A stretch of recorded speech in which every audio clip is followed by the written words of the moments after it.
Hey everyone! Welcome to the 7th episode in my Stretch Your Stamps scrapbooking video series. This month, I'm joined by my friends Leilani Gilchrist, aka Leilani Scraps on Instagram, Patricia Roebuck, and Kristianne Kabelbag, who is Kristianne's Crafty Adventures on Instagram, and we're going to be sharing our favorite ways to use outline image stamps. Before I dive into this month's video, here are some projects that were shared over on Instagram using the hashtag #SYSScrapbooking over the last month. Lori Bucaria was one of my guest contributors for our last episode that was featuring background stamps, and I love how she used these alphabet stamps from Citrus Twist Kits to create such a fun mixed media background for her project. Janet Fritz was another one of my guest contributors, and I love how she used this leaf background stamp to create a tropical background for her 12x12 page.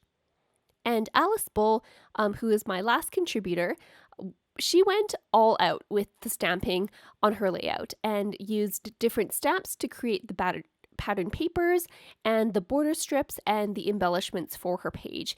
And I just thought that was so impressive that most of her layout featured stamps. For my contributions last episode, I used a background stamp from Hero Arts with some heat embossing and cut up the panels to create an abstract looking background for my layout. And in my second layout, I stamped the wood grain background stamp from Tim Holtz on an angle to create this fun geometric pattern around my diamond shaped photo. Make sure to check out all of those videos in my Stretch Your Stamps scrapbooking playlist if you missed any in January. Tiffany Mitchell, aka BluePixie79 on Instagram, has really been knocking it out of the park by sharing her stamp layouts each month. I love how she used some stamps from Ellie Edwards to embellish her hexagon quilt pieces in this first layout. And in this second layout, I love how she fussy cut the stamped connect word to add to her page as a title.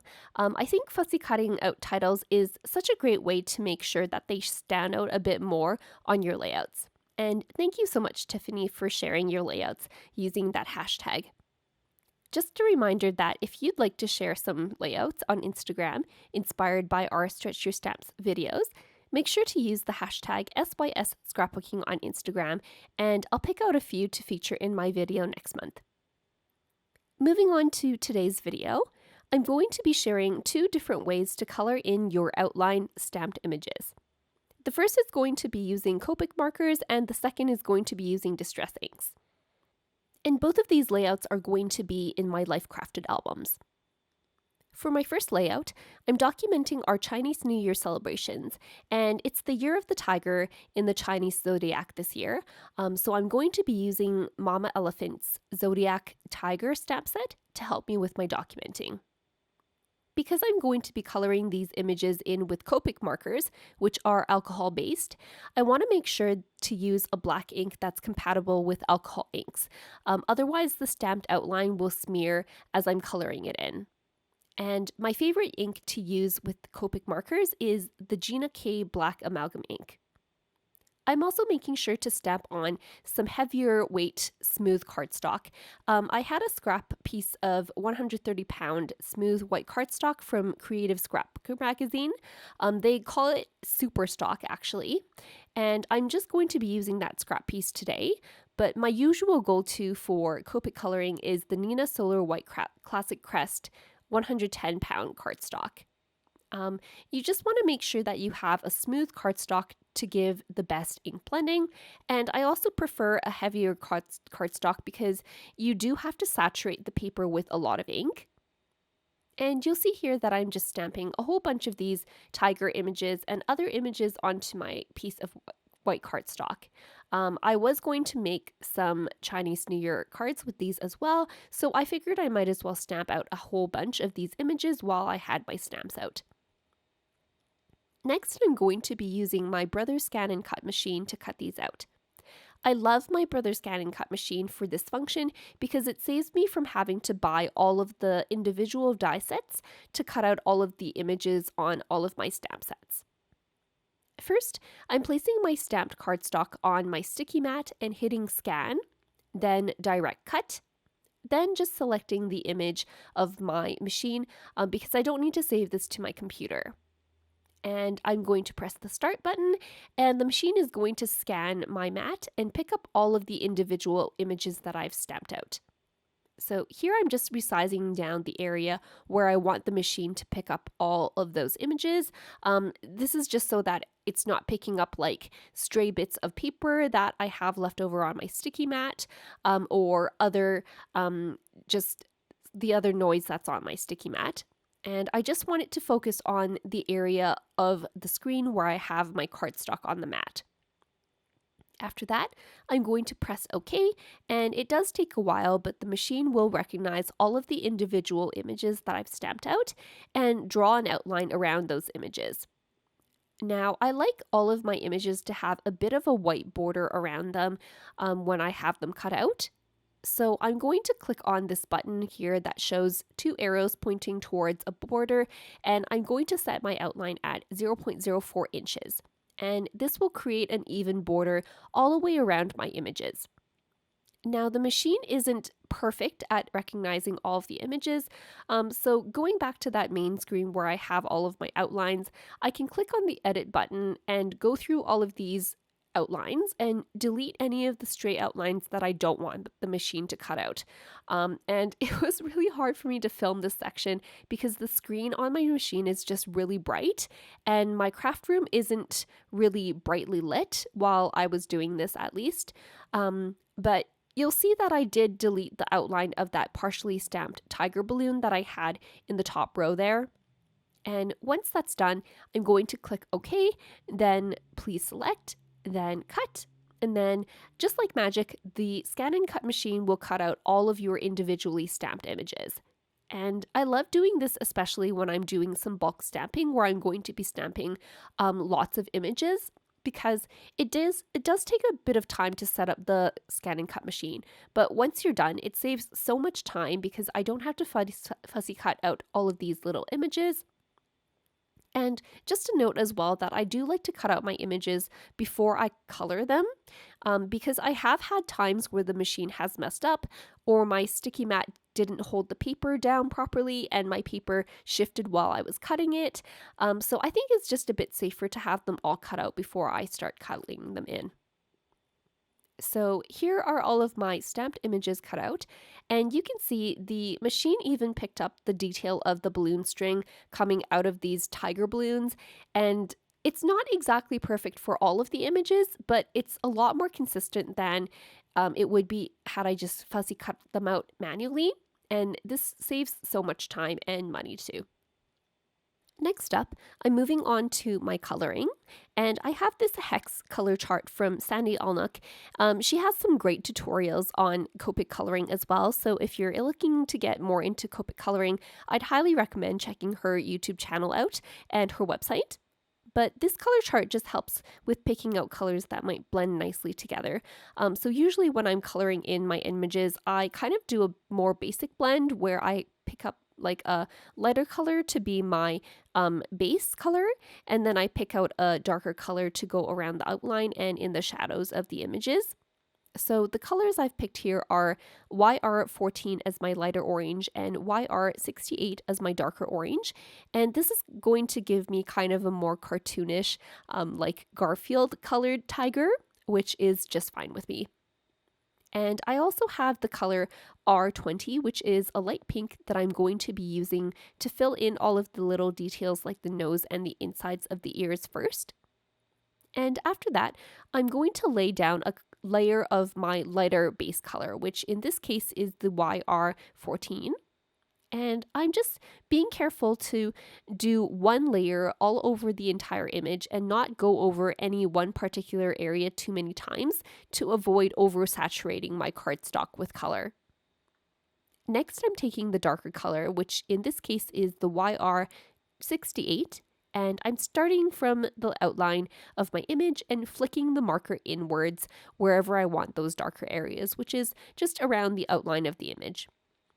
And after that, I'm going around with the lighter marker again and using that same flicking action. I'm just going over the darker parts and lighter parts where those two spots meet to make it all blend in nicely together. Now, I find it easiest to blend the colors together while the alcohol ink is still kind of wet on the paper. You can tell because the paper is kind of cold to the touch. So I'm making sure to work only on one image at a time. And if you turn the images to the back side, you'll notice that there's probably quite a bit of bleed through on the back, and that's perfectly normal as well. Once I'm done coloring all of my tiger images, I am going to create some watercolor panels to go with these tigers on my layout. And I had created some watercolor ink smooshing panels for the Chinese New Year cards that I made this year, so I decided why not? I might as well use the same technique for my scrapbooking as well.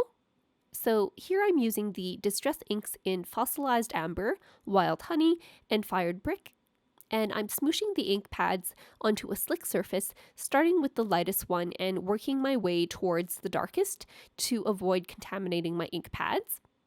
And I'm using a Kraft mat from Carabelle Studio, but you can use any slick surface like a page protector or a laminated piece of paper. Next, I'm spraying the inks with some water until the ink starts to bead up on the surface, and I'm just going to take some watercolor paper and drag it through the ink. I'm just using some scrap pieces of watercolor paper that I have left over on my desk. These weren't cut or measured to any specific size. And depending on how much water you have on your mat versus how much ink you have, you're going to get different results. Once you have your first layer of color down, you want to make sure to dry these panels first. I'm just using my embossing heat tool to speed things up, because I do want to dip these back in to the ink to pick up some more color. And if you try to do that when the pieces are wet, it's going to blend right into that first layer of color instead of giving you these distinctive ink splotches on the paper. Just drying off that second layer and doing a bit of cleanup before I move on to the next step. Here I have some photos that I've printed out.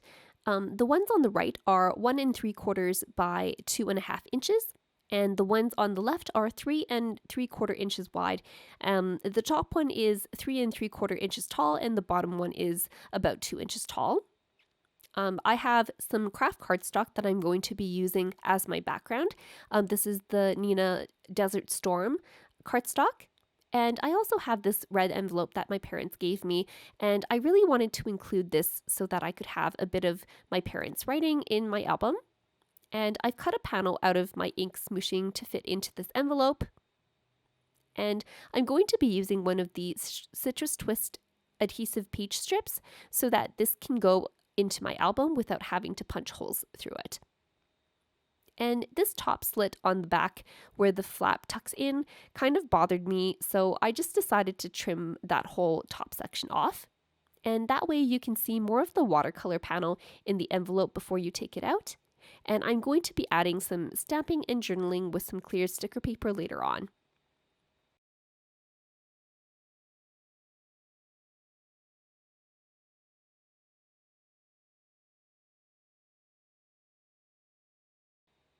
Next, I'm moving on to the right side of my spread and trying to decide how I want to tie in these pieces of scrap watercolor paper into my layout.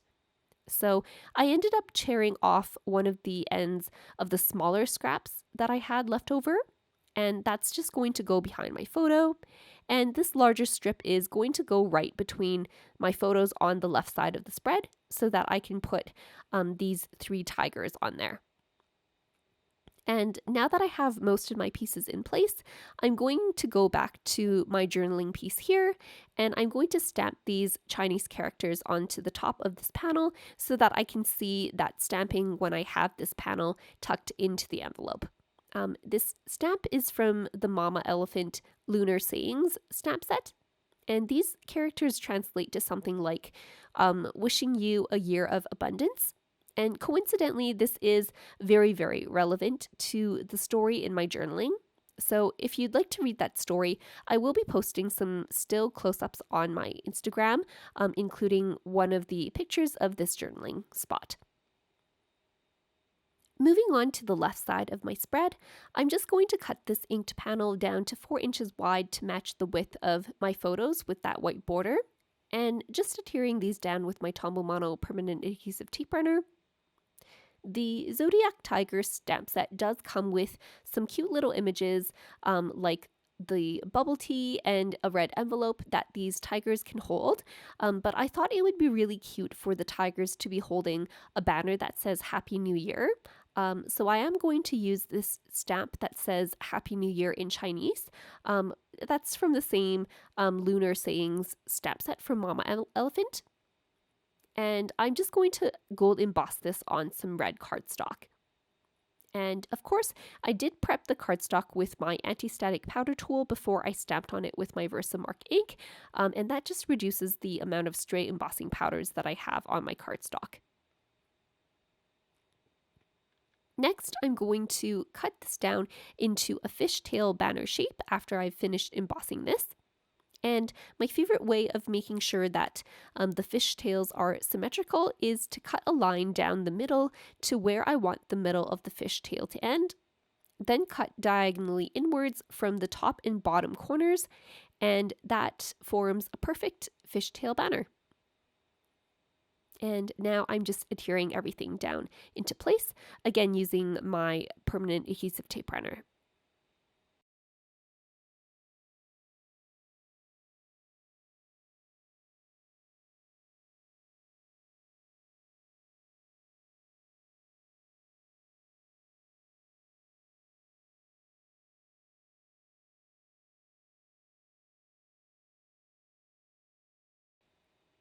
For the right side of my spread, I now have a few more scraps of that inked watercolor panel that I can add to my page. So just playing around with the placement of those on my page here. And I did decide to add one of those tiger balloons to the middle of my photo collage there. I also pulled out these orange puffy alphabet stickers from Citrus Twist, and I'm going to spell out the title Year of the Tiger onto the top of the spread. I've recently started using this Thickers ruler from American Crafts to help make my alphabet stickers evenly spaced and straight on my page, and it's seriously like the best thing since sliced bread. It's just so easy to use, and it helps me get my alphabets straight every time. So one thing that I just wanted to talk about quickly is that as I was preparing to make this spread documenting our Chinese New Year, it made me kind of sad to realize that even though I have like 17 card making stamp sets that were made specifically with Chinese New Year in mind, I don't think I've ever seen any scrapbooking companies come out with Chinese New Year papers or journaling cards or stamp sets. Even though it's such a huge celebration in the Chinese community, similar to how we celebrate Christmas here in North America. And it just reminded me that there are so many cultures that are vastly underrepresented in today's scrapbooking community. And my hope is that as we become more culturally aware, that the industry will start producing some products that are more ethnically diverse so that we can all tell these stories that matter so much to us. Moving on to my second technique for coloring in these stamped images. This one is going to be a super quick technique in comparison. I'm documenting some photos of a hike that we did last summer, so I've printed out a full page photo for the left side of my layout, and for the right side I have 3 photos measuring 3 1/4 inches wide by 2 inches tall. And the outline stamps that I'm going to be using for this spread are these tiny icon stamps from the Studio Calico Into the Wild stamp set, which I thought would go perfectly with my photos. I'm going to be using these stamps with some messy watercoloring with my distress inks. So I'm going to use watercolor paper as my background, and I'm going to stamp these with a waterproof ink. Again, I'm using my Gina K Black Amalgam ink, but you can use Ranger's Archival ink as well if you have that. And just stamping one of these outline images beside each of these 3 photos. Next, I'm going to be doing some messy watercoloring with my water brush. So I'm just smooshing this Salvaged Patina Distress ink onto my craft mat. And I have a water brush here that lets you dispense water when you squeeze the barrel, so that you can watercolor without needing a separate container of water, and it just gives you more control over how much water you get into your ink. And I'm just going to pick up some color with my brush and scribble it onto my page, just around the top of where these outline images are. And I love the organic, clean, and simple look that this gives, especially when combined with the bright photos that I have in my spread here. So this just shows how easily you can color your images if you don't want to spend a lot of time like I did with the Copic markers in my first example. Just adhering all of my photos down into place. Again, I'm using my Tombow Mono permanent adhesive tape runner. And because the watercolor paper is textured, I just want to make sure that I have full coverage of the back of these photos. And I did stamp a couple of other stamps, just those sentiments from the same stamp set in between my photos as well. And I'm just going to draw a little trail around my photos to connect all of these images together.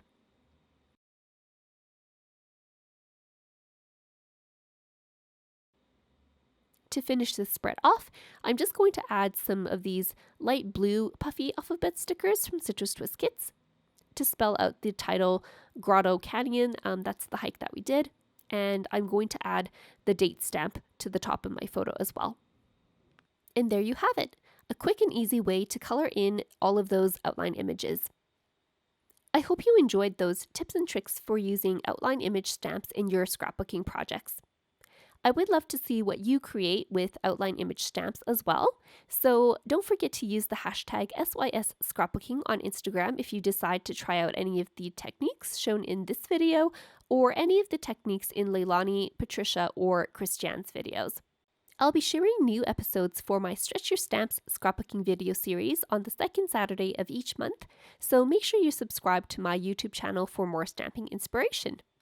If you have any questions, feel free to leave them in the comments down below, and make sure to hit the like button if you enjoyed this video.